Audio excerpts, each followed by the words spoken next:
Bien, muy buenos días. Muchas gracias por estar todos aquí esta mañana. En primer lugar, quiero agradecer a la Sociedad Dominicana de Pediatría, en su nombre a la presidenta, la doctora Orsini, por la gentil invitación que me hiciera de venir a conversar con ustedes en esta mañana de hoy, en este tradicional desayuno, que es todo un clásico en la Sociedad Dominicana de Pediatría. La verdad que me siento muy honrado con estar aquí con ustedes, sobre todo porque veo muchas caras conocidas, muchas caras que me recuerdan hace 15 años, mis años de interno en el Hospital Robert Rick Cabral, en el Hospital Luis Eduardo Aybar, y la verdad que eso tiene una buena señal. Quiere decir que a pesar de los años, se mantiene muy bien porque están todos aquí. Entonces, quiero agradecer igualmente, como no, al laboratorio patrocinador, que sin ellos, pues este tipo de eventos no sería posible. Bien, sin más preámbulo, vamos a hablar de un tema que a mí en lo particular me apasiona mucho, que es la anafilaxia y choque anafiláctico en el niño, diagnóstico y tratamiento. Y digo esto porque la anafilaxia, si hiciéramos una analogía, por ejemplo, comparándolo con cardiología, hablaríamos que la anafilaxia es como la angina de pecho en el cardiólogo y el choque anafiláctico como el infarto. Si lo lleváramos a pediatría, por ejemplo, sería como el recién nacido prematuro, inmaduro y el sufrimiento fetal, ¿no? Todo un reto profesional en el manejo y tratamiento de este tipo de pacientes. Quiero declarar que no tengo ningún conflicto de interés con ningún laboratorio, ni institución, ni cualquier empresa patrocinadora. Voy a comenzar mi conferencia con una noticia trágica. Esto sucedió en España el año pasado. Un niño alérgico muere tras tomar un yogur de soya, en una granja escuela. Esto fue en mayo del año pasado. Un niño que acompañaba a sus compañeritos en un viaje de final de curso a una granja donde hay animales. En el momento de la merienda, al niño, los padres, era un niño alérgico a las proteínas de la leche de vaca, un niño de 6 años, muy alérgico. Los padres ya habían advertido bastante a los monitores, a los profesores del colegio, estaban conscientes de la situación del niño. Bueno, en el momento de la merienda, el niño le dieron un yogur de soya, ¿no? Porque el niño no podía tomar nada de leche. Resulta que a los pocos minutos el niño empezó a tener síntomas respiratorios, estridor laríngeo, dificultad respiratoria. El niño entró en paro respiratorio y trágicamente falleció en el traslado al hospital. Posteriormente se hizo la investigación y se comprobó que el yogur que le dieron al niño tenía trazas de proteínas de leche. Esto conllevó a que la empresa que producía este tipo de yogures fuera condenada a una indemnización a los padres de este niño. Y fíjense ustedes que esto ocurre en España, en un país avanzado, un país desarrollado, y esto, para que ustedes se hagan una idea de la magnitud de este problema. Esto ocurrió en Estados Unidos hace 2 años. Una niña de 13 años, en un campamento de verano, el último día del campamento, en la despedida con todos sus compañeritos, hacen una merienda, la niña alérgica al maní, sin querer se comió un postre que contenía mantequilla de maní. La niña inmediatamente se dio cuenta del problema y escupió, pero ya lamentablemente había ingerido parte de ese postre y la niña a los pocos minutos empezó a tener síntomas que conllevó a una parada cardiorrespiratoria y esta niña trágicamente bien murió en los brazos de su padre en el trayecto hacia un hospital. Digo todo esto para que estemos conscientes de la magnitud de este problema, tomemos conciencia de esta enfermedad. Bien, pero todos hemos oído hablar de lo que es una anafilaxia. Hemos visto en los libros, en revistas, en artículos, pero realmente, ¿qué es una anafilaxia? Bien, hace unos años la Academia Europea de Alergia e Inmunología Clínica llegó a un consenso de la definición de lo que es la anafilaxia. Y la anafilaxia se define como una reacción de hipersensibilidad generalizada o sistémica, grave, de instauración rápida y potencialmente mortal. A pesar de esto, pensamos que la anafilaxia es un concepto nuevo, que es de las últimas décadas, pero nada más lejos que de la realidad.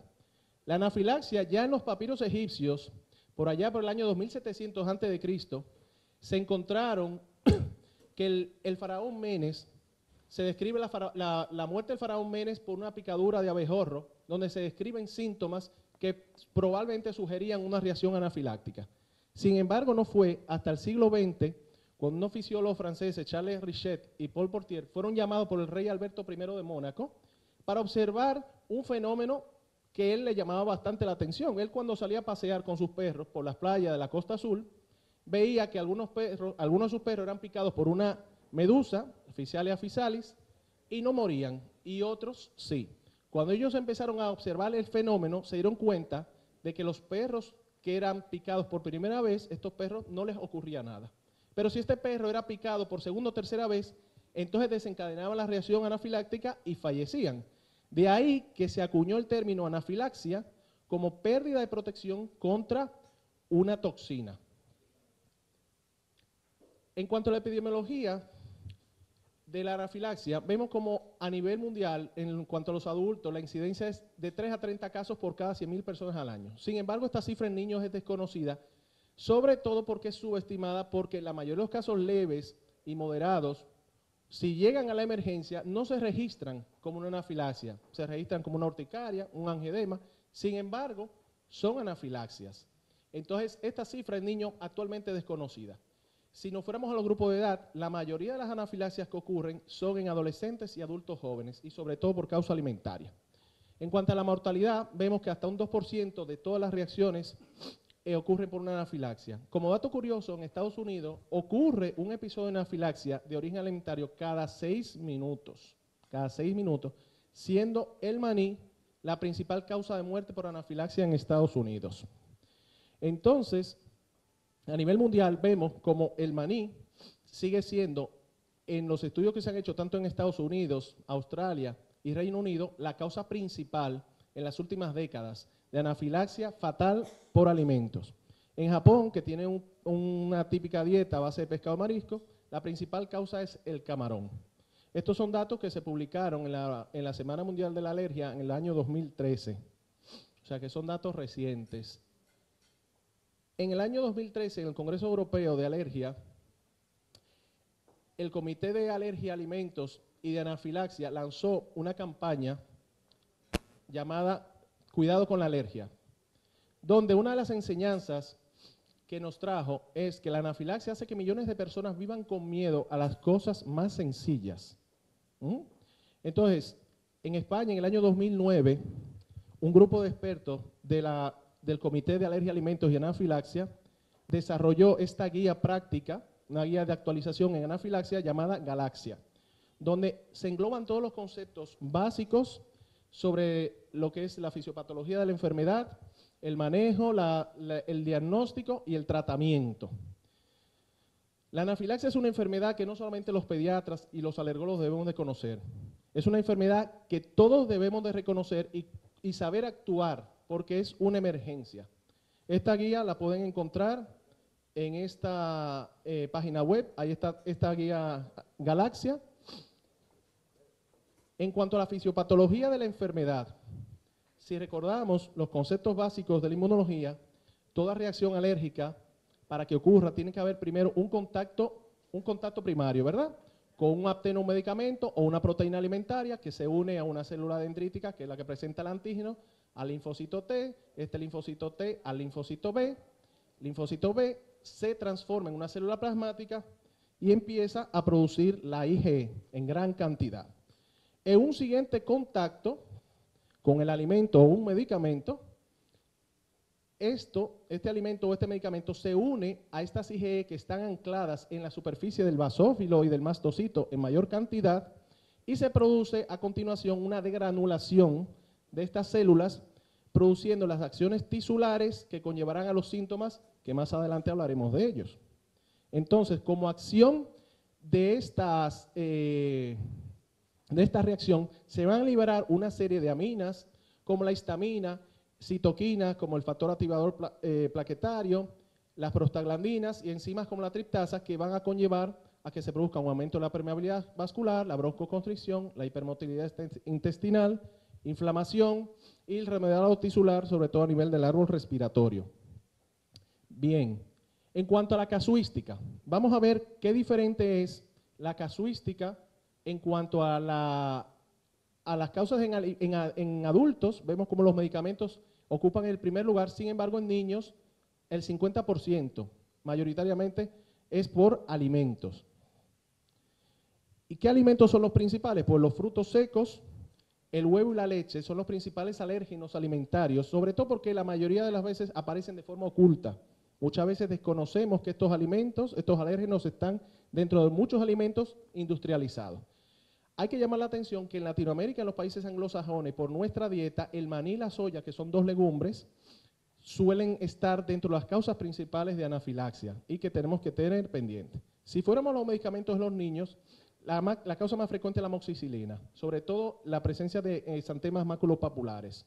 Y la segunda causa, el ibuprofeno, que habitualmente produce angedema en cara.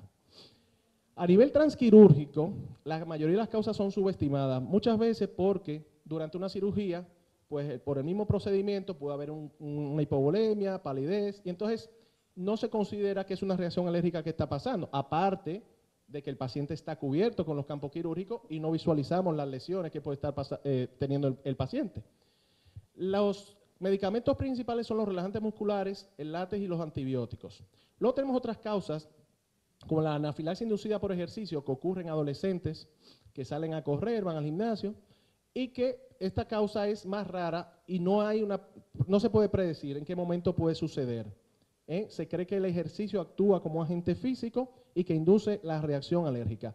Y luego causas más, cuando no se llega a saber la causa, hablamos de anafilaxia idiopática, que es un diagnóstico por exclusión. Bien, ¿cuáles son los factores de riesgo que tenemos que tener en cuenta a la hora de sospechar de que un paciente pueda desarrollar una anafilaxia? Como hemos comentado anteriormente, la edad. Los pacientes adolescentes son el grupo de mayor riesgo. ¿Por qué? Porque son personas ya más autónomas, no estamos detrás de ellos, por lo tanto, son pacientes que hacen más transgresiones dietéticas o medicamentosas, es decir, que se los toman ya por su cuenta, ya el padre no está detrás del hijo. Si fuéramos a enfermedades concomitantes, estas van a producir episodios más frecuentes y graves. El asma, se ha visto que la mayoría de las muertes de las anafilaxias suceden en pacientes asmáticos.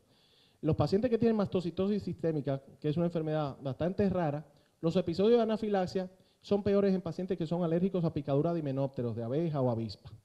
También pacientes que tienen enfermedades cardiológicas o malformaciones vasculares que están en tratamiento con beta bloqueantes, pues estos pacientes no responden bien a la adrenalina, como comentaremos posteriormente. Y luego, otro riesgo que hasta hace unos años se consideraba vital eran los pacientes alérgicos a huevo, niños alérgicos a huevo. Sin embargo, ya desde hace unos años la Sociedad Española de Alergología Pediátrica consideró la alergia al huevo un riesgo relativo en pacientes para la vacuna triple vírica e influenza, que como todos sabemos son desarrolladas en embriones de pollo. La cantidad es mínima de proteína alergénica de huevo, ¿verdad? Entonces, estos pacientes solamente se vacunan en el servicio de alergia a aquellos pacientes que han tenido reacciones anafilácticas por huevo.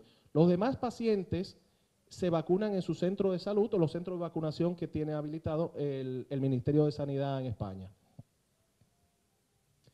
Bien, ¿cómo hacemos el diagnóstico?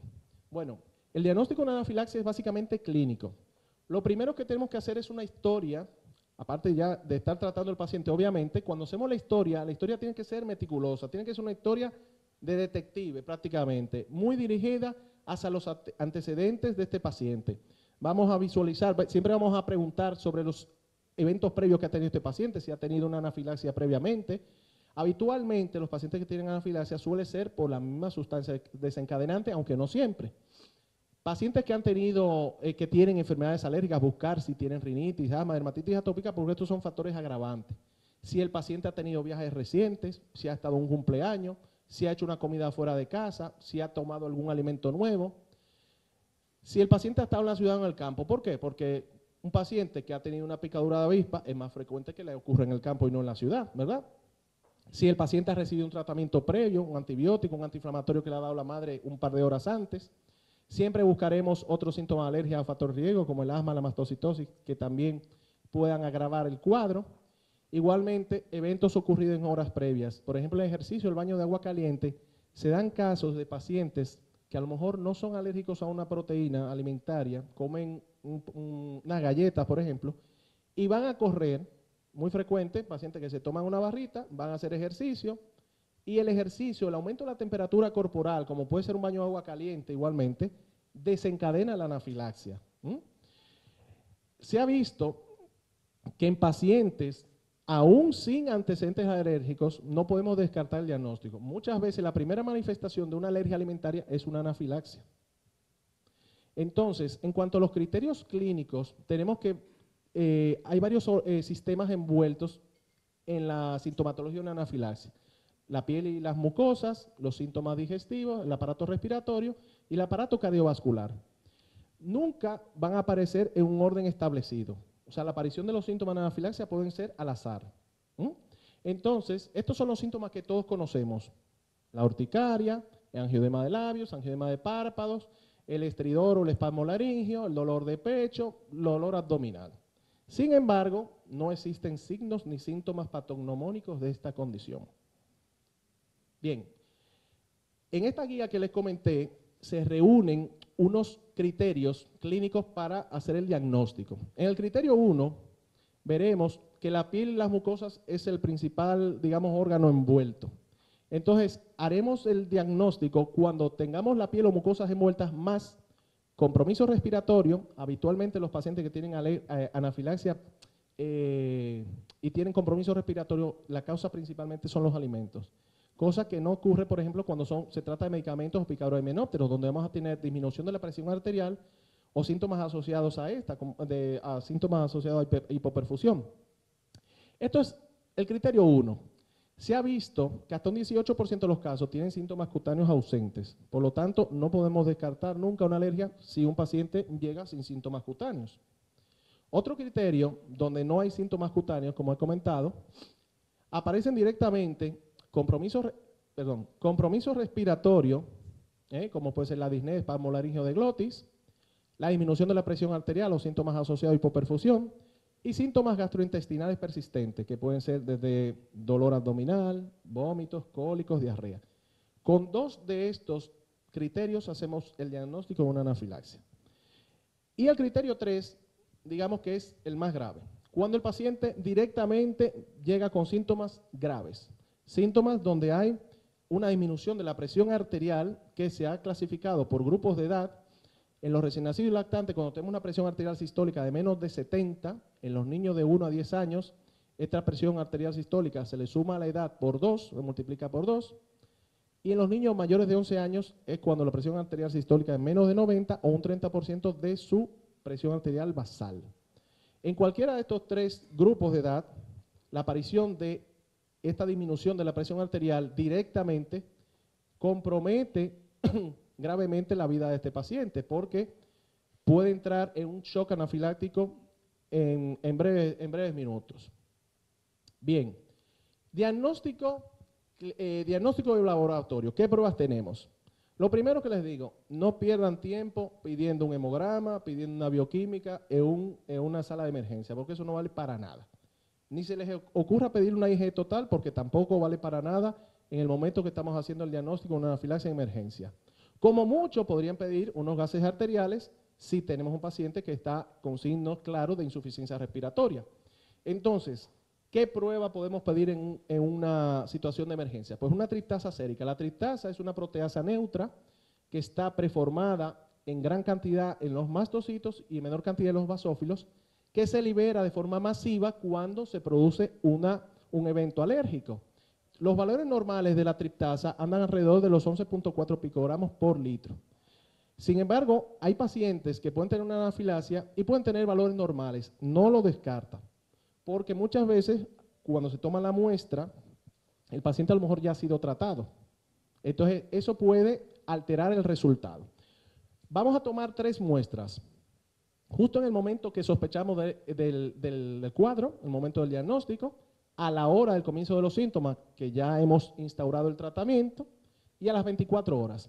¿Y por qué digo que hay que tomar 3 muestras? Porque, si se fijan aquí en esta gráfica, la triptasa empieza a elevarse inmediatamente, tenía un primer pico a los 15 minutos, y luego un pico mayor a la hora. Y este pico se mantiene bastante elevado hasta durante 5 horas. Entonces, esta muestra la tenemos que tomar en un tubo vacío seco, de estos de bioquímica, sin anticoagulante, que lo deberemos de rotular, debemos identificar. Podemos almacenarlo en un frigorífico, una nevera, porque la muestra no tiene por qué ser procesada en el momento. Sobre todo porque aquí, desgraciadamente, en el país no contamos con esta prueba en los laboratorios aquí en el país. Hay que mandarla afuera. Entonces, hay otra prueba que es la medición de histamina. Que la histamina es una amina biogénica que se libera también en gran cantidad en una reacción alérgica. Sin embargo, a pesar de que tiene un pico bastante elevado, como pueden ver en breves minutos, desciende inmediatamente. Y entonces la muestra es muy compleja para manipularla y para poderla medir. Por lo tanto, no se hace habitualmente una medición de histamina. Entonces, llamo la atención de que a nivel legal la medición de tristasa es muy importante, porque es la única prueba que nos sirve, o sea, en medicina forense, como único marcador post-mortem de una anafilaxia. Imagínense ustedes, hasta hace unos años, no, actualmente, cualquier persona que se muere en el campo, picado por una avispa, se le encuentran los familiares y dicen, se murió de un infarto, o se murió de cualquier cosa. Sin embargo, a lo mejor fue picado por una avispa y tuvo un choque anafiláctico y se murió. Y ya esa persona, pues ese dato se pierde, ese paciente se cree que murió por un infarto. Si no se hace una autopsia y no se toma una muestra, pues tampoco se llega a saber esa causa.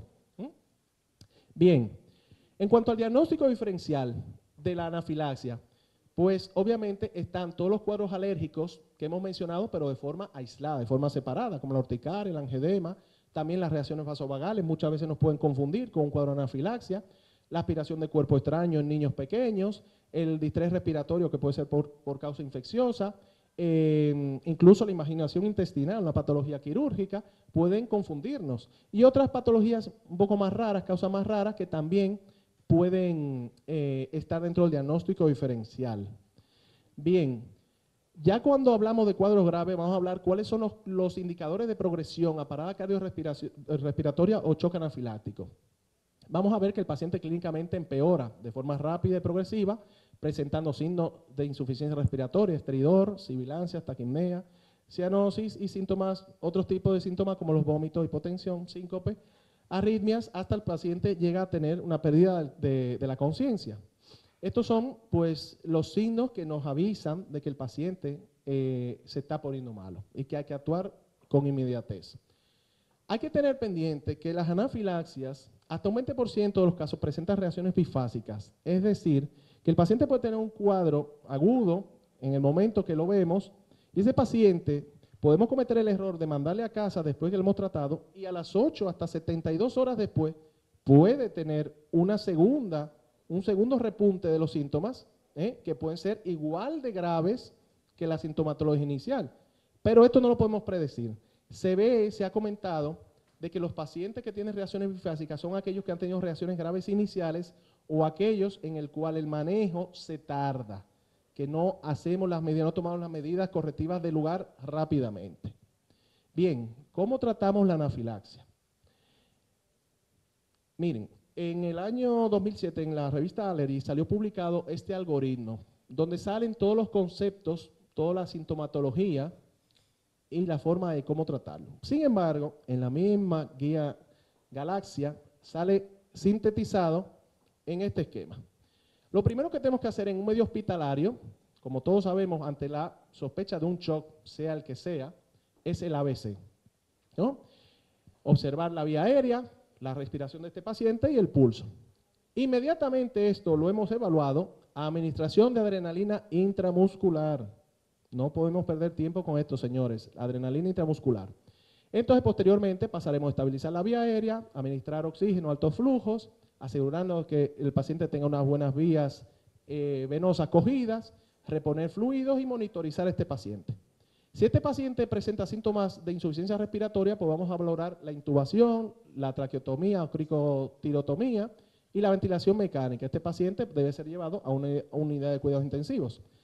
Aparte, vamos a tratar el paciente con salbutamol, si precisa, por los síntomas respiratorios, los antihistamínicos y los corticoides en tercer lugar. Entonces, como ven aquí, si el paciente mejora, este paciente se debe dejar por lo menos ingresado un día en observación. A la alta se le debe prescribir un autoinyector de adrenalina, que luego se los mostraré, y un ciclo de corticoides en pauta descendentes orales y sus antihistamínicos por unos días. Al paciente se le debe concientizar cuando se ha determinado la causa de evitar el alergeno, si es por un alimento, si ha sido un medicamento, pues explicarle lo que debe de hacer para prevenir. Y luego posteriormente, obviamente, derivar a la consulta de nosotros. En caso de que los síntomas sean refractarios, pues vamos a poder repetir la dosis de adrenalina, 5 a 15 minutos, hasta 3 dosis podemos utilizar. Si vemos que con esto no funciona, inmediatamente pasaremos a una perfusión de adrenalina que comentaré más tarde. Si tenemos un paciente que no responde a la adrenalina, tenemos que insistir en preguntar si este paciente está recibiendo un tratamiento con betabloqueantes, porque se bloquea la acción de la adrenalina con el uso de betabloqueantes, entonces tendremos que administrar glucagón. Luego tenemos drogas vasopresoras como la dopamina, noradrenalina, atropina, para casos de pacientes que tengan síntomas de bradicardia o hipotensión refractaria, y estos pacientes recordarán que tenemos que llevarlos a la unidad de cuidados intensivos. A nivel, si estamos en la calle o en nuestra consulta, un medio extrahospitalario, la adrenalina intramuscular autoinyectable, que hablaremos posteriormente. Solicitar, en este caso, al 911, si no somos médicos, eliminar la exposición al alergeno, si el paciente está con un medicamento, si está con alimentos, quitarlo. Si es una picadura de abeja, por ejemplo, las picaduras de abejas, mucho cuidado con ello. Cuando tenemos una picadura de abeja en el campo, por ejemplo, no podemos quitarla arrastrando la mano sobre el aguijón, porque lo que hacemos es inyectar más el veneno. Lo que hay que hacer es coger una pinza de esa que usan las mujeres para quitarse las pestañas y con mucho cuidadito quitar el aguijón. Y bueno, cosas propias de las maniobras de resucitación cardiopulmonar, poner a un paciente con las piernas elevadas en Trendelenburg. Si no mejora a los 5 a 15 minutos, pues una nueva dosis de adrenalina. Bien, la adrenalina es el tratamiento de primera elección. Se debe actuar y poner lo más precoz posible. No podemos esperar a que el paciente caiga en un shock para administrar adrenalina. No existen contraindicaciones en los niños para el uso de adrenalina, salvo que el paciente que tenga una malformación cardiovascular o un problema de hipertensión a temprana edad esté en tratamiento con betabloqueantes. En ese caso, administraremos glucagón con esta concentración de forma intravenosa o intramuscular. O si tenemos este kit que utilizan los diabéticos para las hipoglucemias, que ya viene, es un liofilizado que se prepara y se administra de forma intramuscular. Y esperaremos 10-15 minutos y posteriormente administraremos la adrenalina. Bien, la adrenalina, como todos sabemos, es una hormona que actúa como neurotransmisor, que se sintetiza en la médula suprarrenal, que tiene efectos alfa y beta adrenérgicos, entre los principales el aumento, o sea, la vasoconstricción, la broncodilatación, la vasodilatación, la disminución de la liberación de mediadores de basófilos y mastocitos.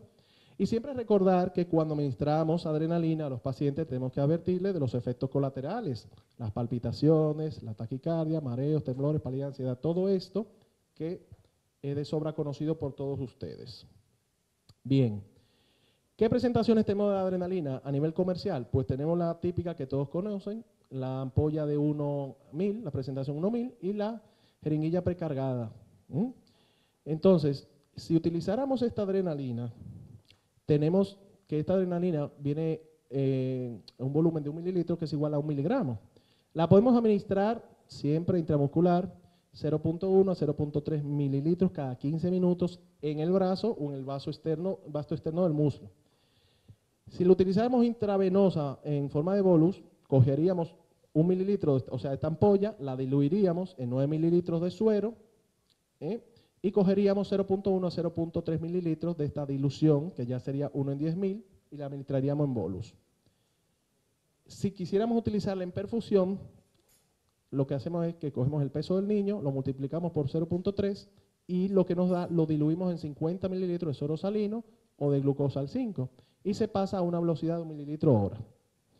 Si utilizáramos una vía intraósea, se utilizaría igual que en bolus. Y luego, nebulizada, en caso de que el paciente tenga un estridor laríngeo, se utiliza a esta concentración. Todos estos datos que les estoy comentando están en la guía, que como ya les dije, la pueden bajar de la página web donde se encuentra. Bien, no pierdan tiempo con adrenalina subcutánea. Se los digo porque no van a hacer nada. Para conseguir niveles plasmáticos rápidos con la adrenalina hay que usar la vía intramuscular o las vías intravenosas. La adrenalina subcutánea no sirve, no pierdan tiempo con eso. Bien, tenemos la otra tipo de adrenalina, la adrenalina precargada, pero tiene la particularidad de que tengo que pasar por seis pasos. Extraer la funda de la jeringa con la aguja, poner la aguja en la jeringa, purgar el aire, calcular la dosis, quitarse la ropa y administrárselo. Imagínense todos estos pasos en una emergencia. Por lo tanto, yo les digo a ustedes, la solución idónea es, en una situación de emergencia, es utilizar esto. Yo le diría que no. Para esto se desarrollaron hace unos años los autoinyectores de adrenalina que tengo aquí. Un par de laboratorios desarrolló, en España hay dos marcas conocidas, el Alteus y el Yes, en Estados Unidos el EpiPen, que todos conocerán. Entonces tienen concentraciones similares. La diferencia de uno y otro es básicamente la caducidad, pero como verán, son bolígrafos bastante ligeritos de peso, son portátiles, no precisan refrigeración, el paciente se le indica que lo lleve en su mochila, la mujer en el bolso. Si están en la casa, lo tengan en un sitio como si fuera un extintor de incendio igual, en un sitio donde sepan dónde está. Yo a los pacientes míos siempre les he explicado que esto es como el salvavidas, que si usted se está ahogando y le tiran un salvavidas, esto es lo que le va a salvar la vida al paciente. Entonces, tiene la particularidad de que vale por un solo uso. Por lo tanto, si el paciente lo tiene que utilizar, tienen que saber que hay que prescribirle uno nuevo, ¿verdad? Y tienen la caducidad 18 meses y 2 años. La diferencia del uso entre uno y otro, se la voy a mostrar ahora. Este, por ejemplo, que sería el Alteus o el EpiPen, hay que tirarlo, clavarlo. No se crean que de verdad la presión,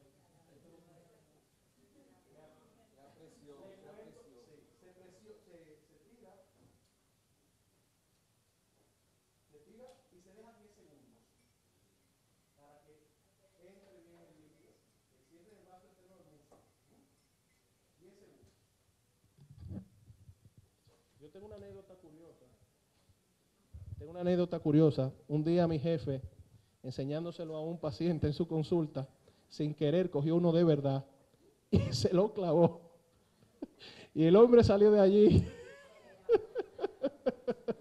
Imagínense la cara del paciente cuando vio a mi jefe clavándose uno, ¿verdad? Bueno, el otro, que es el Jest, tiene la particularidad de que no hay que tirarlo. Es simplemente poner en el muslo y presionar hacia adentro.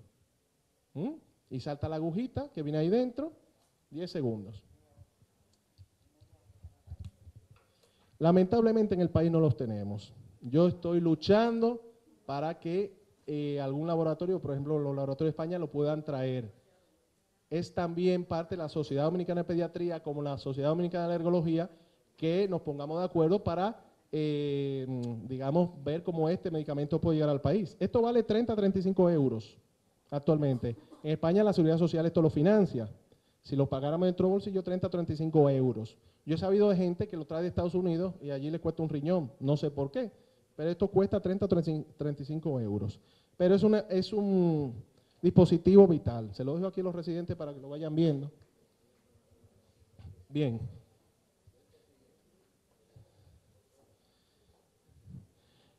Hay que tener mucho cuidado con esto, porque ojo por donde destapamos el autoinyector para que no le pase como le pasó a ese individuo, que lo destapó mal, cuando se fue a clavar se clavó la aguja. Bien, entonces, si comparáramos los autoinyectores con las adrenalinas convencionales, vemos que los autoinyectores ocupan 2/3 de las ventas en España. Aunque la diferencia de precio es alta porque esta adrenalina precargada cuesta alrededor de 5 o 6 euros, pero dense cuenta de todos los pasos que tenemos que hacer para poner esta adrenalina y con relación a esta que es mucho más rápida, más cómoda, que para una situación de emergencia esta es la adecuada. Bien, ahora les voy a poner un pequeño videíto. Ya está. Si cree que está sufriendo una reacción anafiláctica, pida ayuda inmediatamente. Elija la postura que mejor le permita utilizar su pluma precargada de adrenalina. Extraiga su pluma de la funda. Sujétela con su mano dominante y coloque el pulgar cerca del tapón amarillo. retire el tapón amarillo con la otra mano. Coloque el extremo negro del inyector en la parte externa del muslo, sujetándolo en ángulo recto, 90 grados aproximadamente, al muslo. Presione firmemente la punta negra contra su muslo hasta que oiga un clic, que confirmará que la inyección ha comenzado. Continúe presionando el inyector contra su muslo durante 10 segundos, contando despacio. Después, retírelo. Un protector especial cubrirá automáticamente la aguja al retirar el dispositivo del muslo. Masajee la zona durante 10 segundos. Llame al 112 e informe de que está sufriendo una reacción anafiláctica para poder recibir ayuda rápidamente. Permanezca sentado o tumbado hasta que llegue la ambulancia. Si no se siente mejor o empieza a sentirse peor, se puede aplicar una segunda inyección con un nuevo dispositivo entre 5 y 15 minutos después de la primera. Espere a que llegue la ambulancia para llevarle al hospital. Su pluma precargada solo puede utilizarse una vez. Cuando la haya utilizado, entréguesela al personal de la ambulancia o del servicio de urgencias. Continuamos con el tratamiento. Otros fármacos que podemos utilizar, que debemos utilizar, los antihistamínicos, que todos conocemos, la difenhidramina, mejor combinado con anti-H2-ranitidina, sobre todo para pacientes con síntomas cutáneos. Los broncodilatadores nebulizados, el salbutamol, que todos sabemos, la administración de oxígeno a altos flujos para mantener una saturación mayor del 95%, siempre administrar fluido, porque sabemos que estos pacientes hacen shock distributivo, hay una pérdida de líquido al espacio extravascular, por lo tanto debemos de reponerlo rápidamente con suero salino a esta concentración, 20 mililitros por kilo en 10 a 20 minutos. Luego, si el paciente tiene bradicardia o tiene hipotensión, pues utilizamos drogas vasopresoras, la dopamina y la atropina son las más utilizadas, y luego los corticoides, que tenemos aquí este concepto erróneo. Los corticoides no se utilizan de inicio, los corticoides son antiinflamatorios muy potentes, pero tienen un inicio más lento. Son importantes porque previenen las reacciones bifásicas. Se puede utilizar tanto la hidrocortisona como la metilprednisolona. Pero yo les diría que el ABC del tratamiento de la anafilaxia es primero la adrenalina, luego los antihistamínicos y luego los corticoides, en cuanto a medicamentos. Siempre en ese orden, ¿de acuerdo? Bien, este paciente tiene que luego ser manejado, como hemos comentado, en observación 6 a 24 horas, sobre todo por la prevención de las reacciones bifásicas. Vemos que hasta un 80% de estas reacciones pueden ocurrir a las 8 a 10 horas. Realizaremos una historia clínica muy detallada y daremos las recomendaciones del lugar, sobre todo el uso de la adrenalina autoinyectable, si está indicada. Y finalmente derivaremos a la consulta del alergólogo. Bien, ¿cuáles son las indicaciones de los autoinyectores de adrenalina que la Academia Europea considera? Bueno, las indicaciones absolutas. En aquellos pacientes que han tenido reacciones cardiovasculares o respiratorias previas por alimentos, picadura de insectos o el látex. La anafilaxia inducida por el ejercicio, la anafilaxia idiopática y aquellos niños con alergia a alimentos y asma persistente concomitante. Dentro de las indicaciones relativas, cualquier reacción a una pequeña cantidad de alimento, por ejemplo, por contacto, por vía cutánea, o alergia alimentaria, alérgenos aerotransportables como la tropomiosina del marisco o las proteínas de las leguminosas, sobre todo el maní, que son proteínas que se transportan vía aérea y que el paciente simplemente por inhalarlas puede tener una reacción grave. Pacientes que han tenido historias de reacciones leves previas por maní y frutos secos, porque sabemos que estos pacientes pueden desencadenar en el futuro reacciones graves. Si el paciente tiene una asistencia médica lejana, que no cuente con una clínica rural, que no tenga un hospital cerca, una consulta cerca, pues debería de indicárselo un autoinyector de adrenalina. Y si el paciente ha tenido reacción alérgica a alimentos en un adolescente, que hemos comentado que es el grupo de mayor riesgo. Bien, ¿qué niños deben llevar un autoinyector de adrenalina? Lo primero que tenemos que saber es si se puede evitar el alergeno. Si se puede evitar, pues no se prescribe. Si no, ¿qué tipo de reacción tenemos? Si es una reacción local, pues obviamente no vamos a prescribirlo. Si es una reacción sistémica, veremos a ver la historia de esta reacción. Si el paciente ha tenido dificultad respiratoria o hipotensión, que son signos graves, entonces sí lo prescribimos. ¿Que no? Pues entonces evaluamos el riesgo.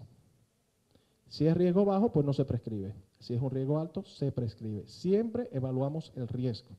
¿Y qué es el riesgo? Son aquellos pacientes con asma mal controlado, que reaccionan con cantidades mínimas, con cantidades pequeñas de alimentos, alérgicos a determinados alimentos como los frutos secos y mariscos, que son los, digamos, los alérgenos más peligrosos, los que producen reacciones más severas, personas con difícil acceso a la asistencia sanitaria que hemos comentado, diagnosticados de mastocitosis, con altos niveles de IgE total, pacientes con dermatitis atópica y niños por debajo de 5 años y adolescentes. ¿Bien? Entonces, aspectos claves con relación a la educación a estos pacientes. Estos pacientes tenemos que enseñarles a reconocer precozmente los síntomas para que el paciente, en este caso los niños los adolescentes, que ya son autónomos, aprendan a utilizar su autoinyector. Entonces, hay alertas de caducidad que estos laboratorios, por ejemplo en España, vía telefónica, le mandaban un aviso cuando ya iba a caducar el dispositivo para que el paciente estuviera pendiente y lo cambiara. También hay aplicaciones para teléfonos móviles y luego hay un programa Lifesaver, que es una web donde se comenta todo lo relacionado a los autoinyectores. Entonces, en cuanto a lo que es la concientización a nivel institucional, tenemos que realizar campañas en la población general, y yo digo esto porque en Europa se realiza, se hace. Entonces, en nuestro país tenemos que hacer tanto el Colegio Médico Dominicano, la Sociedad Dominicana de Pediatría, la Sociedad nuestra de Alergología, el Ministerio de Salud Pública, tenemos que implicarnos para realizar campañas de concientización sobre esta patología y quiera Dios podamos tener este tratamiento dentro de poco para que podamos facilitarlo a los pacientes. Entonces, esta fue una iniciativa de la Asociación de Padres de Niños Alérgicos Españoles, la EBNA, donde esa es una web que la pueden buscar fácilmente, lo ponen así, Asociación Española de Padres de Niños Alérgicos a Alimentos y al Látex. Entonces, a estos niños se les rellena una ficha que es llenada por el médico, se le pone aquí su foto, y esta ficha se lleva al colegio o a la escuela para que el profesor y el personal de dirección sepan que tienen un niño alérgico a X alimento o X medicamento, sepan qué hacer en caso de que presenten los distintos síntomas. Como ven, por ejemplo, estos ya que son síntomas más graves, aquí pone administrar adrenalina autoinyectable, todo esto, ¿no? Entonces, esto es muy importante. Esto lo tenemos que también tratar de facilitar, de concientizar. Yo creo que es una iniciativa que podemos aplicar en nuestro país, que no es complicada, y esto pues es firmado por el médico prescriptor y todas las observaciones del lugar vienen recogidas en esta ficha. Hasta aquí quería que se llevaran para la casa como aprendizaje que la anafilaxia es una reacción grave que todos debemos de manejar, todos debemos de reconocer, actuar con celeridad, no perder tiempo. Si no tenemos conocimiento, pedir ayuda, pero yo creo que es una patología que debemos de conocer todos. Muchos de los que estamos aquí, aparte de ser médicos, somos padres. Queremos lo mejor para nuestros hijos, que sean niños felices, niños sanos y sobre todo que tengamos la seguridad de que cuando los dejemos solos, coman lo que sea, sin problemas. Muchas gracias.